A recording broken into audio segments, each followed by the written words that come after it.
it onto the wheel head, as much in the center as possible, so that it creates a vacuum, okay? The next thing we're going to do is bevel. Nice. So I'm just going to take my finger and seal the deal right there, okay? The next thing I'm going to do is put a little water. Notice how I put the water on while the wheel's in motion, okay? Now note, this is the last time that I can actually touch the clay without the wheel being on, okay? Alright, so what's the name of the first hand position? Cone up, nice. And that happens at 12, right? So the first thing I'm going to do is cone up. I'm actually going to pull towards me. Notice how my fingers are stiff, right? I'm not just like, oh, there we go. Yep. Jeez, I don't know why I'm not getting anything done. Okay, so you need to put a little bit of muscle into those fingers. Once again, make sure your bevel's still in. 12 o'clock, pull towards you. So have you noticed a difference in the clay already as I've been pulling it up? I'm kind of redistributing the clay so that it's more centered, and I'm also giving it some height so I can push it down into my clay mold right here. So I like to call this pushing the clay into a cupped hand that you turn, like this. And this is at approximately 10 o'clock. Make sure your bevel's in there, because that's actually where this finger's going to go. It's going to sit right in there, okay? Notice that my hand isn't like this. My hand's like this, all right? I'm going to throw a little water. Notice that my elbows, I'm braced everywhere, and I'm going to push the clay into my cupped hand.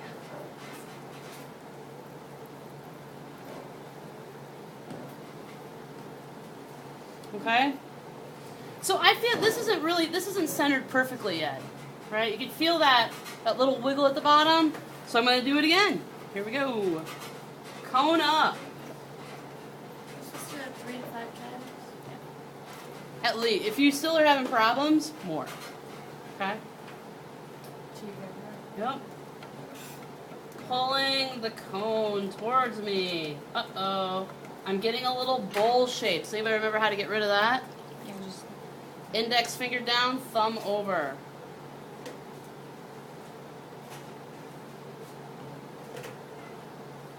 If you allow that to get too out of control, you'll actually overlap it and it'll form a little air bubble there. So once again, I'm just going to make sure that my bevel's in there. Throw some water on. Cone up. You guys, notice where my body is in relation to this cone.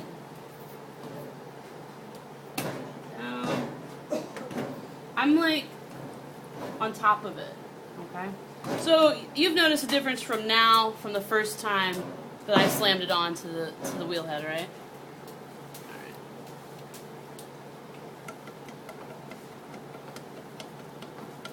Alright. Okay, so this is good.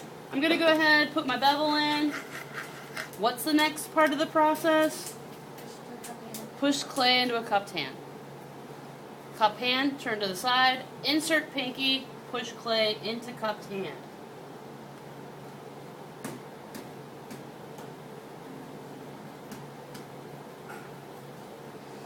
So can you guys see that it's kind of a matte? That means that I need to add water. Okay? When you add water, it's glossy. Alright, so I'm feeling pretty good about this. This is much better. Still a little uneven. Gonna put my bevel in. Water. Cone up. And that noise is basically the backboard going back and forth because this hole is a little bit larger than what it needs to be. Get all the goo off of your fingers. 12 o'clock, pull the clay towards you.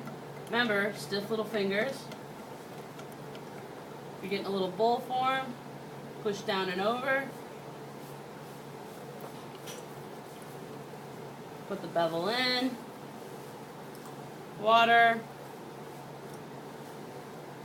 Push clay into cupped hand. So did you notice that the wheel speed was high? So I'm feeling like this is pretty good. So what I'm going to do now is I need to refine it. Do you guys remember the hand position for that? The J hook. So once again, remove the clay from the bevel, little water, J, insert thumb, press, that way with your right hand, pull with your left, okay? Clay speed is high.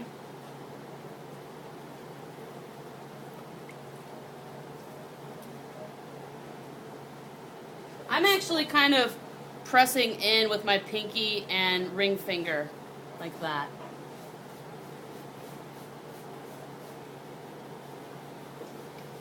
Jess, with your right hand, are you pushing down at all with your fingers, or are you not adding any pressure? I am. You want to compress this part of the ball of clay. If you don't, it's going to get all soggy, and it's not going to take on this shape. You want it to be as consistent as possible throughout the pull. So there is a downward pressure with your right hand, the one that you have your thumb over. Yeah, you're going to overlap your hands over. This is kind of the shape you're trying to get a little bit. Okay? All right. So you're basically shaping it with the web of in between your thumb and your forefinger? Absolutely. Absolutely. It's basically a template. Remember in coiling class? It's a template. Alright, so we got a ball of clay here. So the next thing we're going to do is open it up. So I'm allowing my hands to kind of float along the surface, and I'm going to push my thumbs down. I'm going to put a little bit of water.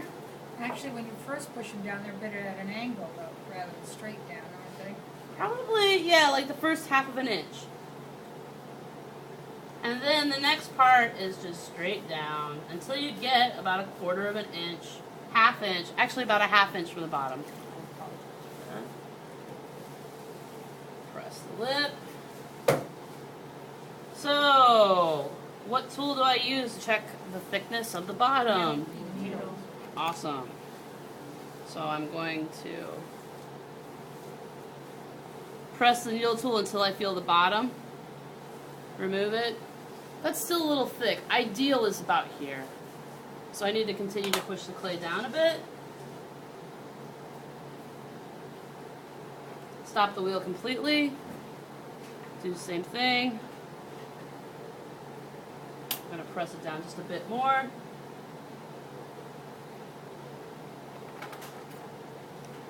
Insert needle tool, mark with fingernail. Not bad. That's good. So then I want to clean that hole up. And now what I'm going to do, same hand position, but I'm going to push out at my knuckle. And that's going to make the bottom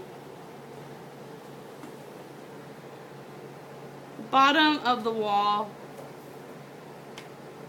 approximately the same thickness as the top part of the wall right now, and make that as consistent as possible, that thickness. All right. So the next thing I'm going to do, so it looks kind of like a donut now, or a wheel. All right, so the next thing I'm going to do is I'm going to pull up the vessel walls, okay? Do you guys remember how to do that? Oh, you're not going to open it more? Once it looks like a donut or a wheel, that's when you start to pull up the walls. Oh, okay. Okay? Alright. So, well, you're going to eat an awesome cheeseburger, but turn it on its side, okay? This stuff goes in, and this stuff comes out here. So this is what your hand looks like. And you're going to compress the clay like that. So always start in the middle with your index finger, move over to the interior portion of the wall, and then compress the clay. Okay? And then you want to compress the lip, and that's basically take your index finger, thumb, left hand, right hand, index finger, push down. Alright, so another way to pull up the walls is using your sponge. you basically just put the sponge between your index finger and your thumb, or somewhere in that general area, and that will help kind of keep the clay wet so that it's easier to pull up the wall. So, starting in the middle with your index finger comes to the interior portion of the wall. Now you can press the clay. So, and then compress the lip. Moving in from the interior or the center to the interior portion of the wall. I'm going to give it a good compression because it feels pretty thick there. Gene, I feel an air bubble. Sorry, Jess. It's alright. What happens when you do that? Should you try and poke it? What should you do? Other than giving up entirely on it? I just do the best you can. Sometimes you can go ahead and do the whole bowl. Sometimes you can't. No, I was thinking if you wanted to save it and to fire it, just let it dry really slow. Oh, well, you can just lance it. It's fine. Alright, so once again, putting some water on the walls, starting from the interior, or starting from the center, moving all the way across to the interior portion of the wall. Now, I'm actually going to take my index finger and kind of really give it a compression right there, okay? To move some of that clay at the bottom. So, really, do you see that? Yeah. And now I'm compressing.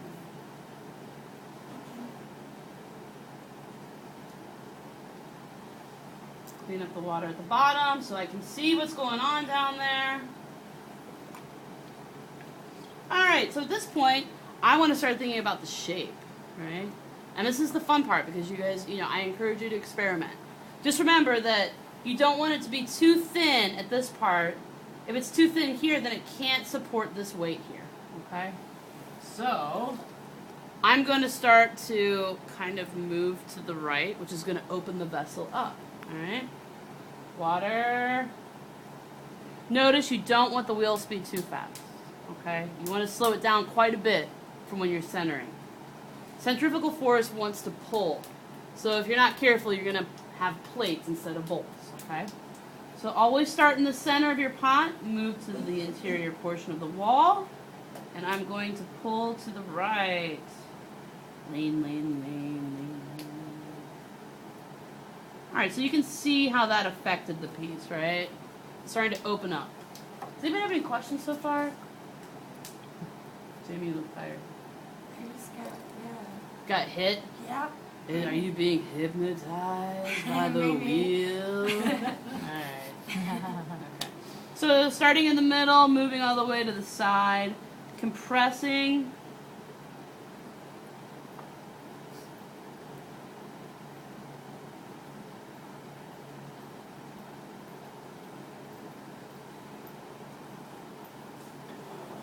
Compressing on the inside. I'm feeling pretty good about this little bowl. It's a little thick right in this area, so I'm going to pull a little thicker than I'd like. So starting in the middle, moving to the interior portion, and my last compression.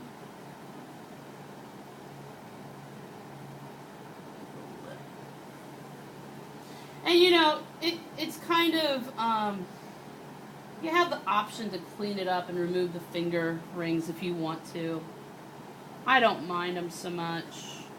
It kind of gives that handmade quality. Yeah, it's good. But I do throw with my sponge. So what I'm gonna do. When you throw with your sponge, is that like, are you saying it's a bad habit or something? Well, the thing about it is it's something that I developed when I was a beginner, and I've just always done it. And it seems like because I teach so many beginners, I kind of use it in my demo, and it's just part of how I throw now. If you can, try not to throw with your sponge, but, that's just how it goes. The reason it's bad to throw with your sponge is because it removes the clay, leaves the grog. So you got this, sandpapery feel. So what I do is I go back in, and I just compress. I just push them in with my finger. And I'll sit there for a little while and create the, there's that little air bubble. So here we go, Meryl. We're gonna Gonna attack the bowl. Gonna find that air bubble.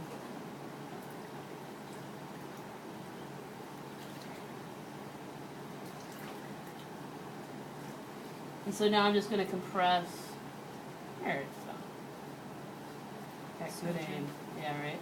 When successful. All right, so I feel pretty good about it. So the next thing, you guys remember what the last part is? Trim the bottom. So hold your wooden knife tool like a pencil. Start at about 5 o'clock at an angle. Cut in. And then you want to put the blade flush with the wheel head. Cut it. And then remove.